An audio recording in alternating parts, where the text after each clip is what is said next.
Certainly, there were battles she fought in silence, wars waged within where she was the only casualty. For too long, victory was a language she'd forgotten how to speak, a distant shore she could only dream of. She gave until she was hollow, bent until she nearly broke, and silenced her own voice to amplify others. Each piece of herself she sacrificed felt like a small death, a quiet surrender in a war she didn't even know she was fighting. But the echoes of her own emptiness became a drumbeat, a call to arms for a soul that refused to be extinguished. And this time, she answered. This time, she would not lose. This time, she wins, not with a roar, but with the quiet, unshakable force of a woman who has finally chosen herself. Empowerment wasn't a gift handed to her. It was forged in the fires of her deepest pains. It bloomed in the space where she used to plant apologies. She learned that her strength wasn't in how much she could carry for others, but in how gracefully she could set it all down. She gathered the scattered, lost pieces of her spirit and began to weave them back together, each thread a testament to her resilience. The power she reclaimed wasn't loud or aggressive.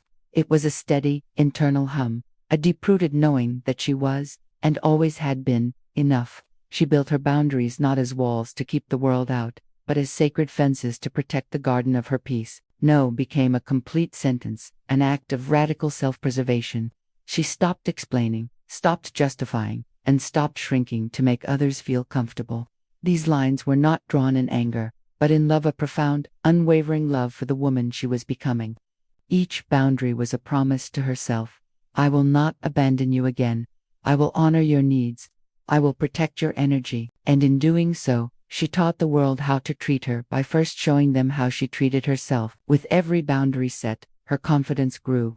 It wasn't the fleeting, fragile confidence that relied on outside validation, but a deep, unshakable certainty that settled in her bones. She started walking with her head held a little higher, her gaze steady and clear. She found her voice, not to argue or to prove, but simply to speak her truth, calmly and without hesitation. This new confidence was her armor, polished not by arrogance, but by the quiet acknowledgement of her own worth. And from that confidence, self-respect blossomed. It was the final, most crucial piece of her victory. She looked in the mirror and no longer saw the fragments of who she used to be, but the magnificent mosaic of who she had become. She learned to honor her journey, the scars, the stumbles, the tears as vital parts of her story.